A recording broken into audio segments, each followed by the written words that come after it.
Y como siempre, a esta hora más o menos, minuto más, minuto menos, abrimos este boliche.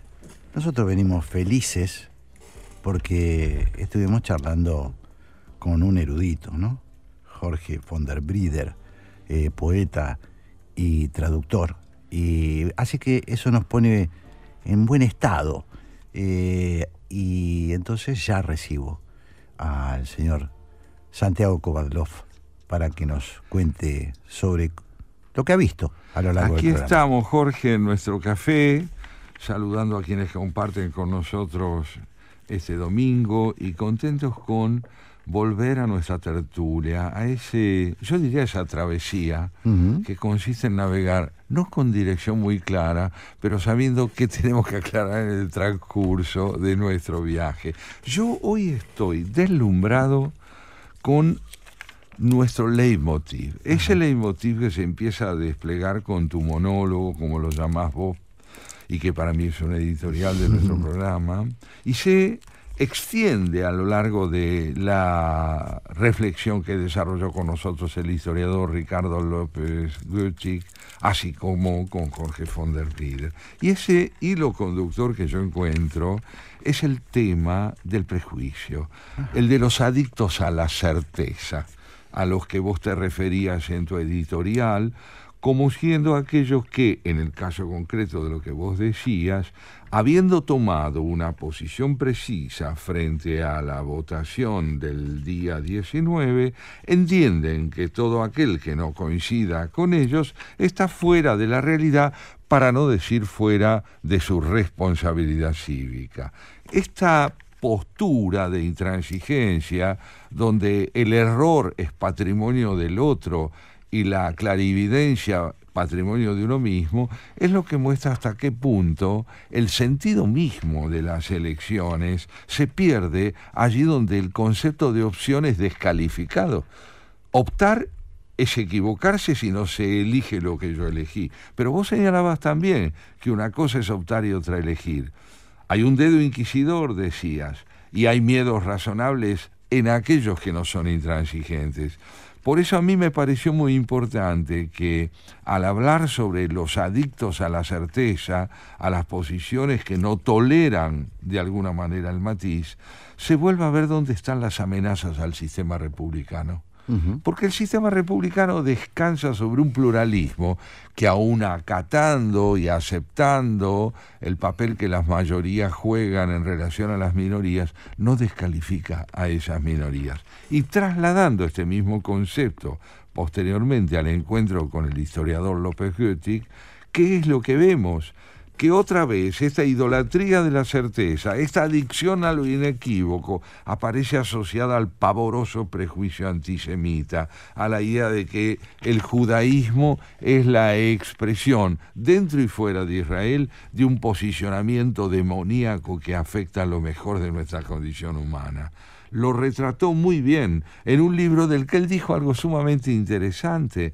Él dijo: ¿cómo me gustaría que mi libro, escrito y publicado hace muchos años, hubiera perdido vigencia? Es decir, que el tema que desarrolla en ese libro ya no tuviera actualidad. No obstante, el prejuicio insiste, el antisemitismo insiste. Por último, cuando estamos reunidos con Jorge von der Brieder, poeta, ensayista, traductor espléndido, en este caso del francés, de Flaubert, de su Bouvard y Pécuchet, ¿qué es lo que nosotros advertimos? El retrato de dos imbéciles, es decir, de dos personajes que creen que es posible acceder al conocimiento entendido como certeza nuevamente, como posibilidad de estar del lado de la verdad sin advertir que todo tiene su contraparte y que lo mejor de la verdad es aquello que decía Aldous Huxley y nosotros tanto recordamos.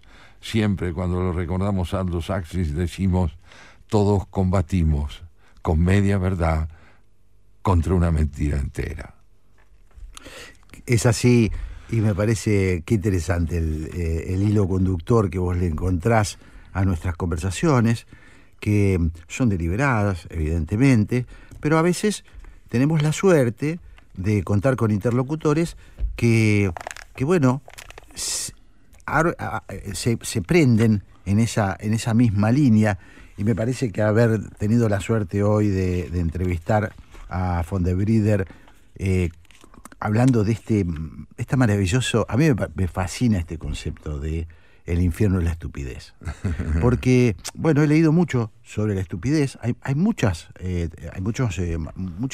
bibliografía. Sí. Uno de los primeros libros que vos me regalaste, hace de esto algunos años, era un libro sobre la estupidez humana. Ah, no me acordaba de eso. Un libro que recopila aquellas afirmaciones que son sintomáticas de lo que son posiciones. Ah, de un español, ¿no? De un español. Sí, tenés razón, un libro. Bueno, me olvidé del autor. Lamentablemente no me acuerdo del autor.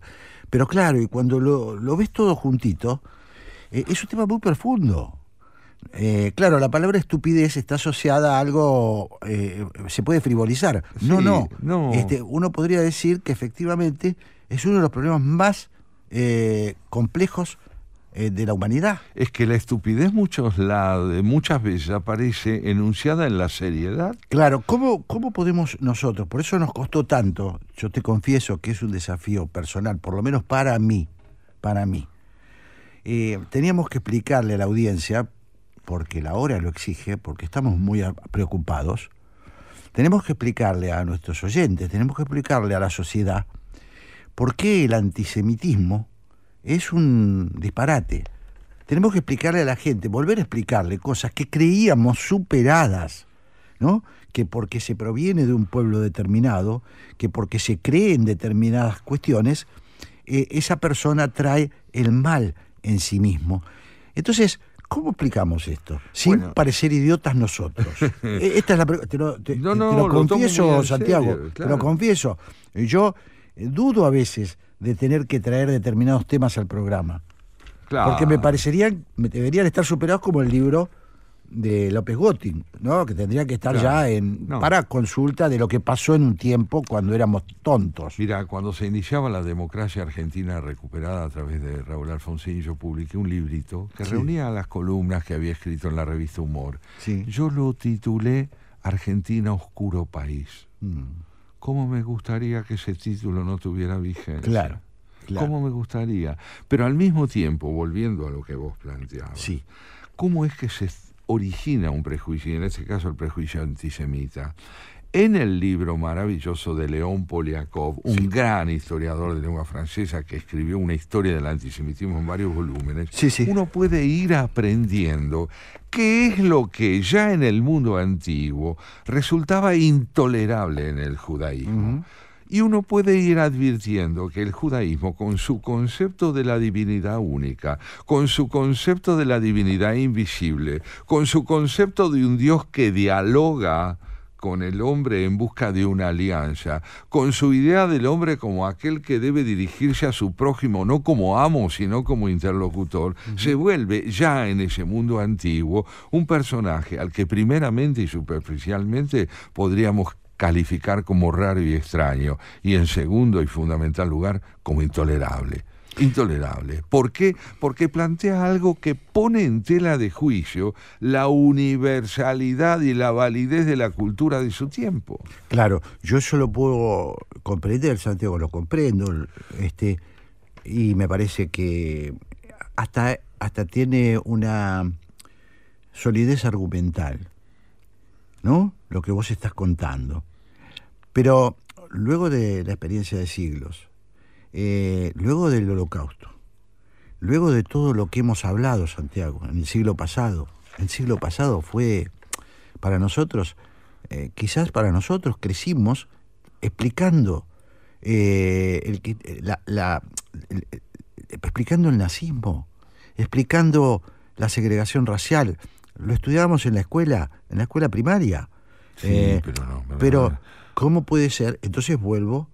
Volvés a tu perplejidad y a tu pregunta. Y vuelvo a la estupidez. Y vuelvo a la estupidez. La estupidez. Ahora la podemos caracterizar como esa obcecación en una idea que no admite ser cuestionada porque su rentabilidad es muy grande. ¿Cuál es la rentabilidad de ser un estúpido? Es decir, un prejuicioso inamovible, que estoy del lado de la certeza presuntamente. Claro. No olvidemos esto. La Segunda Guerra Mundial desemboca con la derrota del nazismo, no del antisemitismo. Claro. Son cosas diferentes. Claro. Fue derrotada la Alemania nazi, pero el prejuicio antisemita no lo fue. Y vuelve a aflorar, aun cuando Alemania haya combatido tan ejemplarmente en la posguerra su propio antisemitismo. Claro. Pero lo cierto es que se disemina la idea del prejuicio antisemita porque ofrece una posibilidad compensatoria, y vuelvo a lo que antes veíamos acerca de la novela de Bouvard y Percuchet. Sí. Si yo estoy del lado de el antisemita, si yo me identifico con el que odia al judío, y Jean-Paul Sartre lo explica muy bien en su libro sobre la condición judía, si yo me puedo identificar con el lado de los puros, es porque realmente no pertenezco a quienes pueden ser criticados. El judío es un error.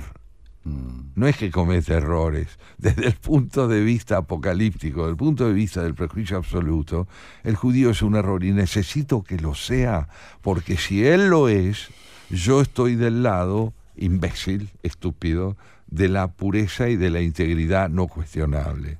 Claro, quizás también para que lo entendamos,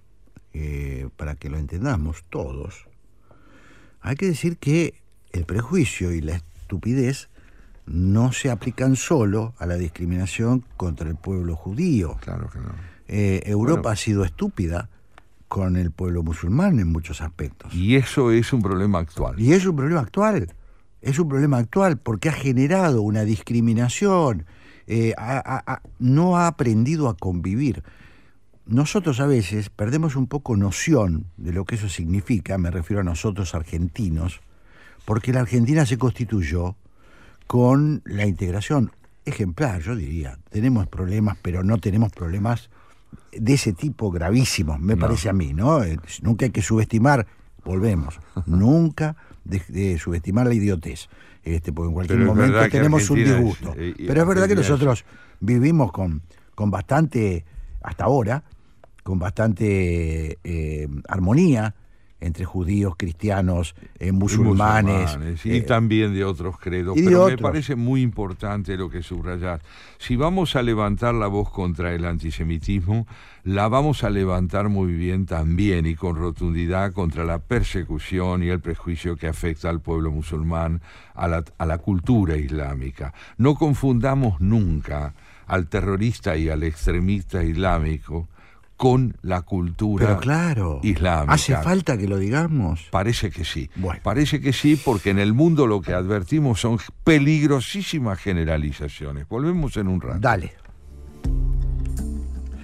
Y estamos acá, en el Café La República, con Santiago Kovadlov, por supuesto, conversando de muchos temas. Cambiando de idea sobre algo crucial, estábamos hablando de las configuraciones del prejuicio, de la intolerancia, de la negación del derecho a la diferencia y sobre todo de esta demonización de aquel que no coincide con nuestra propia concepción de las cosas, y que extendíamos esa reflexión sobre el prejuicio recién con Jorge, y lo retomo, Jorge, mientras vamos tomando un cafecito. Sí, señor. Lo extiendo a este prejuicio pavoroso que cae sobre la cultura islámica y sobre la cultura musulmana cuando se generaliza el planteo de que el terrorismo de ascendencia islámica, que se dice islámico, se hace equivaler a la cultura islámica y a toda una civilización. A toda una civilización. Vos sabés que justamente mi invitado de hoy es un norteamericano, Samuel Huntington, a quien yo creo que vos conoces muy bien, autor del Choque de las Civilizaciones, un libro que se publica en 1996, donde él muestra que el mundo que viene hacia fines del siglo pasado y en la actualidad, claro está, es un mundo en el cual las guerras ya no van a ser el producto de intereses vigentes en naciones dentro de un mismo escenario civilizacional, sino de distintas civilizaciones que se van a disputar la hegemonía del mundo, el predominio sobre las demás civilizaciones. Y él enfatiza, Huntington, en este libro realmente polémico y en esa misma medida interesantísimo, que las guerras venideras, a menos que seamos capaces de aceptar que una civilización tiene derecho a sostener sus propios valores sin verse degradada o invadida o subordinada por otras, a menos que esto ocurra, las guerras venideras hoy en día se perfilan como una guerra primordialmente entre Occidente y el Islam. Esto en 1994. Así es. Mucha resistencia hubo a este libro y a este concepto, ¿no? Santiago, porque veníamos de Fukuyama y el fin de la historia. Claro, un fin de la historia que además sostenía que la historia se acababa con el triunfo hegemónico del capitalismo de mercado y el resto no. La democracia al estilo occidental. Eso es. Y hoy, bueno, ahí Huntington está. sale a enfrentarlo y le dice, no, un momentito. Exactamente. Si el mundo se reduce a las variables propuestas por el mundo occidental y particularmente por los Estados Unidos, acá hay avasallamiento, acá hay subordinación, acá hay desconocimiento del derecho a la alteridad, nuevamente el tema del prejuicio. Claro. Y Huntington plantea, vos sabés, Sí, de un modo que a mí me parece interesante, entre las conclusiones de su libro, justamente él viene a decirnos que hasta donde él puede advertir cuál sería la salida del riesgo que entrañaría una confrontación armada entre civilizaciones, la islámica y la del mundo occidental, sí. nos viene a decir que un mundo multicultural es inevitable, porque un imperio planetario es imposible, le está hablando Fukuyama. La preservación de los Estados Unidos y de Occidente requiere la renovación de la identidad occidental, la renovación. La seguridad del mundo requiere la aceptación de la multiculturalidad a escala planetaria, dice él en ese sentido. En lugar de promover las características supuestamente universales de una sola civilización, los requisitos de la convivencia cultural exigen investigar lo que es común a la mayoría de las civilizaciones. En un mundo de múltiples civilizaciones, la vía constructiva es renunciar al universalismo, aceptar la diversidad y buscar atributos comunes. Huntington, servite otro café. Muy interesante, ¿no? Muy interesante, muy actual. Porque, bueno, fíjate que suena un poco elemental, ¿no? Veo yo dos posibilidades: o el exterminio del diferente, o la convivencia con el diferente, claro, o la colonización. Digo, el exterminio es por ahí una exageración de mi parte. Pero en un mundo de armas atómicas, vamos a darle nuestra cultura al Islam, a los islamitas, digamos, por decirlo de alguna manera, o a los judíos. Le vamos a imponer. Eso es. O tenemos que aprender, tenemos que encontrar la forma de convivir. Eso es, donde la diversidad sea el axioma inamovible de esto. Es muy difícil, pero es imprescindible tenerlo en cuenta. En la era que viene, agrega nuestro amigo Huntington, dicho brevemente, para evitar grandes guerras entre civilizaciones, sí, es preciso que los estados centrales se abstengan de intervenir en conflictos que se produzcan dentro de otras civilizaciones. Esta es una verdad que a algunos estados, particularmente a los Estados Unidos, sin duda le resultará difícil de aceptar. Esta norma de abstención, según la cual los estados centrales deben evitar intervenir en conflictos dentro de otras civilizaciones, es el primer requisito de la paz en un mundo multicivilizatorio y multipolar. La aceptación de estas normas y de un mundo con mayor igualdad entre las civilizaciones no será fácil para Occidente o para aquellas civilizaciones que, al igual que Occidente, puedan aspirar a complementar o a suplantar a Occidente en su papel dominante. Un mundo en el que uno o dos estados centrales en cada una de las principales civilizaciones tuvieran armas nucleares y ningún otro estado las poseyera, podría ser un mundo razonablemente estable. ¿Qué tal? Bueno, es polémico. Es polémico y hoy, imagínate que estoy pensando en los israelíes, los israelíes en este momento, ¿no?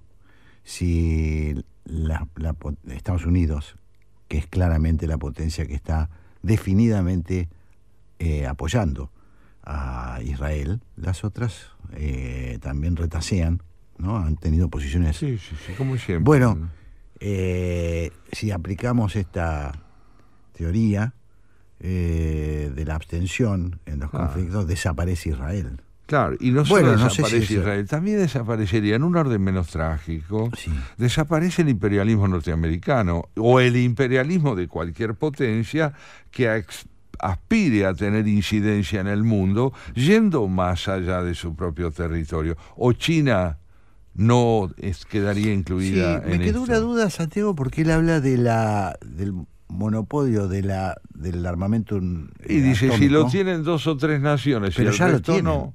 Claro, pero lo tienen más de 2 o 3, ¿no? Porque claro, lo tiene Irán, lo tiene Israel, lo tiene Estados Unidos, lo tiene Rusia, lo tiene... Bueno, hay muchos, ¿no? Bueno, ni qué decir en la OTAN, pero lo que es cierto, cuando vos dijiste que esto de este planteo de Huntington era en ese aspecto discutible, aquí creo que habría que distinguir 2 cosas. Una que tiene que ver con sus buenas intenciones. Sí. Qué bueno sería vivir en un mundo donde cada cual respetara que los problemas internos de cada civilización los resuelve ella sola. Pero ocurre que es un mundo interconectado, es un mundo globalizado, más allá del multiculturalismo que él requiere o exige aceptar como derecho a la diferencia, está la interdependencia, está la incidencia recíproca. Él escribe este libro en 1994. Así es, lo publica en el 96, aquí en castellano. En el 96, ya estábamos en la globalización, pero hoy, como vos decís, el mundo está absolutamente interconectado. Ahora el mundo es uno solo. Ahora el mundo es uno solo, ¿no?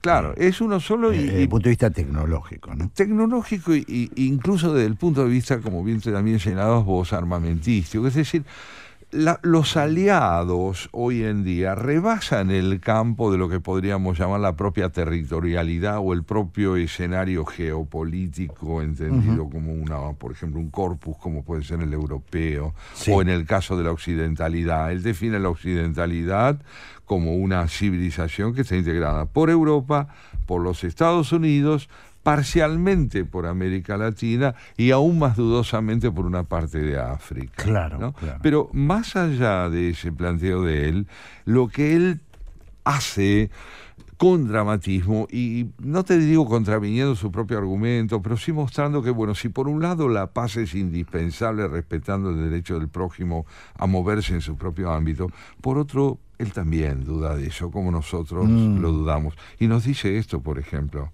está claro que la siguiente confrontación de Occidente va a producirse con el mundo musulmán.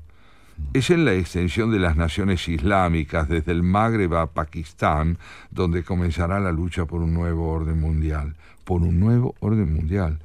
Para un importante abogado tunecino, esa lucha está ya en marcha. El colonialismo intentó deformar todas las tradiciones culturales del Islam. Yo no soy islamista, dice esta persona. No creo que haya aquí un conflicto entre religiones. Hay un conflicto entre civilizaciones. Una de las causas, y ahora lo vamos a leer si tenemos tiempo, que el Islam ve como motivo de confrontación inevitable con Occidente, es que Occidente no solo tiene o representa otro modo de ver las cosas, sino que no tolera la existencia de un modo alternativo al propio. Claro. Esto es recíproco. Claro. Los musulmanes temen y se indignan ante el poder occidental y la amenaza que supone para su sociedad y sus creencias. Consideran la cultura occidental materialista, corrupta, decadente e inmoral. También la juzgan seductora y por ello insisten más aún en la necesidad de resistir a su fuerza de sugestión sobre la forma de vida musulmana. Cada vez más, los musulmanes atacan a Occidente, no porque sea adepto a una religión imperfecta y errónea, pese a todo es una religión del libro, sino porque no se adhiere a ninguna religión en absoluto. A los ojos musulmanes, el laicismo, la irreligiosidad y por tanto la inmoralidad occidentales son males peores que el cristianismo occidental que los produjo. En la Guerra Fría, Occidente etiquetó a su oponente como comunismo sin Dios. En el conflicto de civilizaciones posterior a la Guerra Fría, los musulmanes ven a su oponente como Occidente sin Dios. Es un tema, ¿no? Todo un tema merece análisis. La lectura que se hace del otro, concibiéndolo como despojado de todos aquellos atributos que llevarían a su consideración, me parece que es fuertemente ideológica. Claro. Fuertemente ideológica. Y en esa medida, discutible. No se puede hablar de un Occidente uniformemente inscripto en el campo de la corrupción de los valores espirituales, ni a la inversa. Claro. Ni a la inversa. Hace un minuto que decíamos, Jorge, cuidémonos de ver en la cultura musulmana la expresión de un punto de vista autoritario. Sí, sí, solo eso, ¿no? Solo eso. Hay expresiones. No hay duda. Pero cuidémonos de ver solo esto. Claro. Y lo mismo pedimos para Occidente, claro. Lo mismo para Israel, lo mismo en suma para cualquier otra cultura donde el derecho a la existencia es sagrado. Claro. Lo que pasa es que, bueno, ahí te chocás, creo yo, Santiago, y ese es nuestro drama. Te chocas con el fanatismo una vez más, ¿no? Ahí está. Las posiciones extremas del fundamentalismo islámico que llevan al terrorismo, que manejan naciones como Irán, que son un peligro para la humanidad. Es un peligro para la humanidad Irán. Lo sabemos, si lo sabremos nosotros, ¿no? Si lo sabremos nosotros con los atentados que tuvimos. Así es. Entonces, estamos hablando de... claro, hay interlocutores válidos en el caso, por ejemplo, del mundo musulmán, como bien los venía logrando Israel con Arabia Saudita, interlocutores con los cuales pactar. Yo te respeto a vos, pero de golpe irrumpe, y porque hay mucho, hay muchos que no les conviene. Y también hay mucha identificación cultural entre aquellos que en principio podrían ser adversarios representativos de una misma cosmovisión, pero que en función de intereses y de visiones políticas coyunturales terminan por fragmentar o agrietar esa posibilidad de entendimiento entre los propios y los ajenos. Esto parece dicho por Huntington para lo que recién comentabas, más que oportuno. Sí. El problema subyacente para Occidente no es el fundamentalismo islámico, es el Islam. Una civilización diferente cuya gente está convencida de la superioridad de su cultura y está obsesionada con la inferioridad de su poder. El problema para el Islam no es la CIA, dice Huntington, o el Ministerio de Defensa de los Estados Unidos, es Occidente, una civilización diferente cuya gente, dice él, está convencida de la universalidad de su cultura y cree que su poder superior, aunque en decadencia, les impone la obligación de extender esa cultura por todo el mundo. Estos son los ingredientes básicos que alimentan el conflicto entre el Islam y Occidente. Esto es tremendo. Es tremendo porque esto es la base del atentado a las Torres Gemelas. Así es. Es la base. Es la base. Sobre este principio. Por eso a nosotros nos cuesta entender cuando se suicida cuando se hacen operativos suicidas. Nos cuesta entender el significado de la muerte como instrumento bélico. Claro, tipos que se inmolan, pero son fanáticos irreductibles. Por eso esto en la teoría es una cosa y en la práctica diaria es otra, ¿no? Por eso es tan difícil de resolver sin violencia. Bueno, y aquí tocas un punto clave. Tenemos un Occidente donde ha tenido lugar y tiene lugar la presencia masiva del Islam. Y no tenemos un Islam donde, desde el punto de vista poblacional al menos, la presencia occidental sea tan intensa. Puede ser que desde el punto de vista de los intereses económicos, de la incidencia de la geopolítica, la presencia occidental y la presión sobre el Islam sea muy fuerte, pero que en este momento Irán representa para Occidente, desde la llegada de los ayatolás hasta este momento, un enemigo intransigente. Me parece que eso es indiscutible. De enorme gravedad, porque vuelvo a decir, tienen armamento nuclear. Por eso cuando se denuncia las relaciones entre políticos argentinos, como ha sido el gobierno kirchnerista, con Irán no es un tema menor. Es cómo te vas dónde te alineás, en quién. Claro, digamos, ¿cuál es el mundo en el que estás situado y desde el cual hablas? ¿Cuál es el escenario? ¿Cuál es tu escenario? Si de pronto gobiernos como el nuestro tienen ante la cultura occidental, ante la civilización occidental, una postura tan dudosa, tan contradictoria con los principios mismos de aquello que somos como nación, bueno, finalmente tenemos una Argentina que en términos de política exterior, entre otras deudas enormes, tiene precisamente la de entender cuál es su posición frente a la democracia como tal, como sistema de vida. Me parece que si habría algo que rescatar de esto que plantea Huntington, está esta cuestión de estamos frente a una idiosincrasia, a una idiosincrasia que cree que su forma de vida es superior. Claro. Estás en un problema. Estás en un problema. Si partís de la idea de que lo tuyo es superior es una cosa. Si partís de la idea de que somos distintos, nos puede llegar a ir mucho mejor. La intolerancia a la diferencia suele ir unida también al anhelo de superioridad. Claro. Es un temón, ¿no? El que estamos tocando. Es uno de los problemas acuciantes del presente y conviene que sigamos analizándolo con detenimiento, sin restarle complejidad y partiendo de la convicción, ¿no es cierto?, de que hoy la civilización occidental ha perdido hegemonía en el mundo como factor de incidencia unilateral.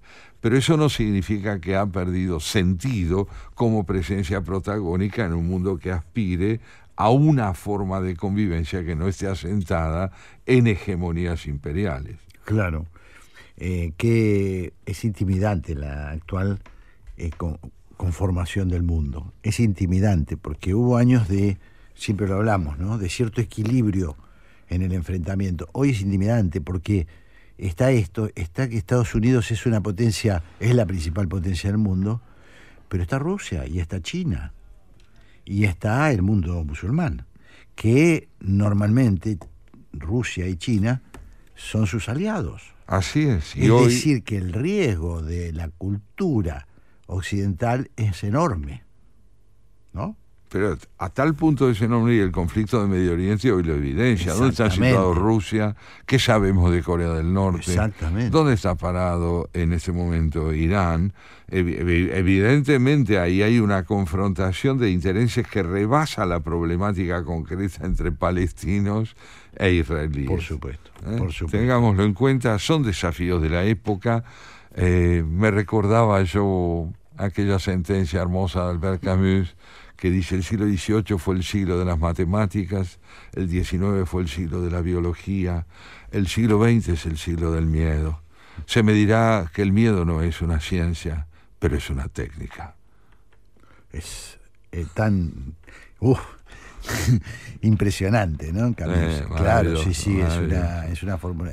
Y bueno, lo estamos comprobando día a día, ¿no? En el mundo. El signo de la época es el miedo, efectivamente. Así es. Y lo plantea él, lo plantea Tony Judd, otro gran historiador de lengua inglesa, lo plantea toda la cultura francesa contemporánea posterior al existencialismo, que reasume esta idea de que la defensa de la democracia es posiblemente una de las tareas más arduas, porque significa no abandonar convicciones de convivencia y al mismo tiempo enfrentar con decisión a quienes solo aspiran a tener dentro de los propios sistemas democráticos ideas de hegemonía y de exclusión. Claro, lo vemos en nuestro país. Volvemos hoy a tu editorial.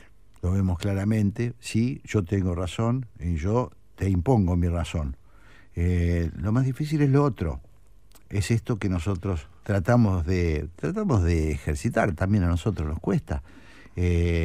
Es muy fácil embanderarse en un dogma, es muy fácil y es muy tranquilizador. Yo siempre lo digo. Esa es su rentabilidad. Y sí.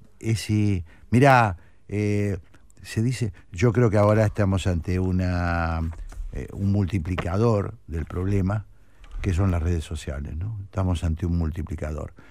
Porque nunca hubo un canal de expresión, obviamente, tan sencillo de usar, tan poderoso, y donde casi no hay sanción para el que transgrede las normas de convivencia. No hay sanción, no hay forma, hoy, ¿no? Así es. Entonces, es un tema, por eso la motivación del monólogo, esto como se llama, editorial, Sí. del comienzo, tenía que ver con esto.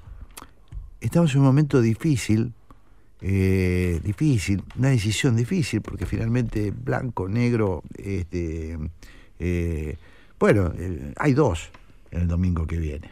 Hay dos, así es el sistema, está bien, es lo que decidió la ciudadanía. Es lo que entre decidió, dos. y decidió la ciudadanía que Así fuera así. es.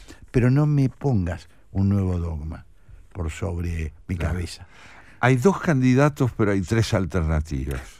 Ponele, y está el tipo que puede decir yo no voy a votar, qué sé yo. A mí me parece mejor el que va a votar protestando que el que no va, porque me parece que demuestra un grado de participación. Así es. Por eso digo que la tercera alternativa es la posición cívica, que se traduce en aquellos que estiman que al votar en blanco están expresando un posicionamiento cívico. Ya se empieza a insinuar que el que dice esto es un traidor. Y ahí es donde nosotros llevamos el combate. Eso es. Ya me estás catalogando de traidor. Pero qué facilidad para gatillar que tenemos, qué facilidad para disparar que tenemos, Santiago. Me haces acordar, para redondearlo, una broma, una anécdota deliciosa que traducida del portugués dice así: usted tiene razón, pero la razón que tiene es poca, y la poca que tiene no vale nada. Claro. Es decir, donde el pensamiento escapa a lo que ya está esquematizado como salidas indiscutibles, hay 2 posibilidades. O hay una alternativa verdadera, o hay una intolerancia muy profunda a que esa alternativa exista.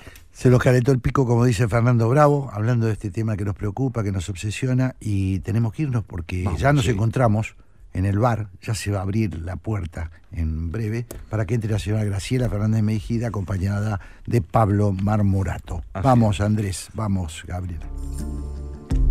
Y ya están aquí la señora Graciela Fernández Mejía y el señor Pablo Marmorato para la continuidad de la programación de la AM 1110. ¿Cómo les va? Hola amigos, ¿cómo están? Graciela, Pablo. Bastante bien, viviendo en el país que vivimos, bastante bien. Muy bien, muy bien, así es, matizando un poco las cosas como para no quedar atrapados en una sola mirada. Todo un desafío para los argentinos encontrar matices, ¿verdad? Hoy, sí, nos cuesta. Hoy, Graciela, conversábamos un poquito con Santiago sobre la facilidad que hay en esta sociedad o en estos tiempos para convertir todo en un dogma, ¿no? ¿A qué me refiero? A las posiciones frente a las elecciones. Se los comento así. Todos tienen razón, pero más allá de que cada uno tenga sus razones, está la idea de catalogar rápidamente de traidor al que no piensa como uno. Es un mal de época. Sí. ¿No? Sí. Sobre todo porque hubo unos deslizamientos que nadie esperaba. Exactamente. Muy bien, eso es. Exactamente. Yo creo que estábamos más dispuestos a aceptar, me parece, porque ya a esta altura se me confunde todo. Sí. Tal y como venían las cosas, bastante previsibles para la mayor parte. El que había elegido podía elegir, pero no tan podía salir, pero no tan diferente. Sin embargo, cuando terminó el resultado de las últimas elecciones, los deslizamientos que se produjeron después y a consecuencia de esos resultados, a muchos nos sacudió. Claro, porque además estuvo el factor sorpresa para una parte importante de la sociedad. Irrumpió un actor que hasta hace muy poco nadie imaginaba, irrumpió, quiero decir, irrumpió... Irrumpió es irrumpir. Irrumpió es irrumpir, exactamente.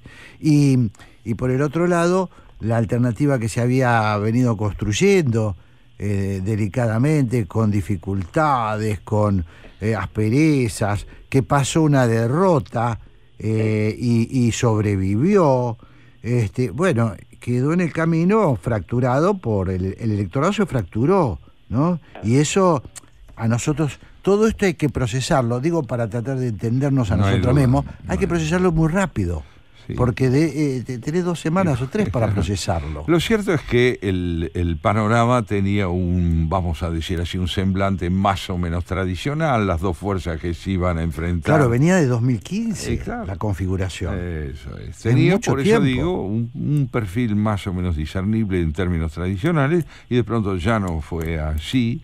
Y me parece que hay algo también de fuertemente desorientador en esa reconfiguración que se produjo, ¿no? Que llevó a mucha gente a salirse de ese, digamos, planteo también más o menos tradicional, que es en cuál de las dos fuerzas me siento mejor representado, claro, para pasar a preguntarse qué representan estas dos fuerzas. Tal cual.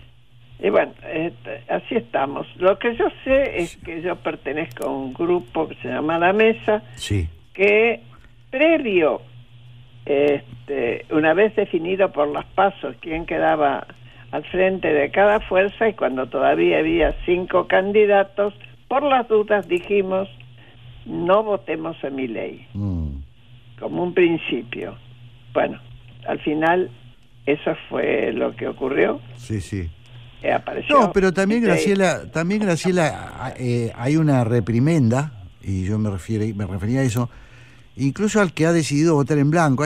Hay esta tendencia a que el que no está con mi posición es un traidor, a esto me refiero, ¿no? Bueno. Que es un problema no solo argentino, ¿no? Es como, claro, como se debate hoy en el mundo. Entonces me parece que se nos agregó a los enconos, se nos agregó uno nuevo. Eso me parece, bueno, es un gran problema para las democracias, ¿no? A ver, yo hoy estaba leyendo un artículo que me mandó mi nieto, que escribió Pablo Gerchunov, y sí, que escribieron entre los dos, sí, sí, sobre la historia económica, ¿no? Y de la Argentina nos parece tan raro, pero al fin y al cabo le pasaron muchas cosas que le pasaron a otros, ¿no? Claro. Bueno, lo que pasa es que cuando te pasa a vos, claro, es tan raro que no lo querés. Sí. Y es cierto, uno se pone muy intransigente. Al mismo tiempo yo me acuerdo en Francia, cuando la democracia, la socialdemocracia y la izquierda y demás, no habían votado, no, tenían por delante que tenían que votar un presidente, por no haber votado al presidente de izquierda, sí, tuvieron por delante a Le Pen, por lo cual claro, en Francia, en segunda vuelta tuvieron que salir corriendo a votar a Chirac. Votar a Giscard d'Estaing, ¿qué? A votar a Chirac, decís. Claro, y cuando tuvieron que votar a Giscard d'Estaing. No, son cosas. Perdón, yo dije Le Pen. Sí, claro. Es decir, contra Le Pen. Contra Le Pen. Efectivamente. Bueno, ¿y cómo viene? Porque ¿está el señor Marmorato o está perdido en la... Estoy escuchando atentamente. A ver, Pablo, ¿cómo le va, Pablo? Los escucho. ¿Cómo estás vos y qué nos podés contar? ¿Cómo andan?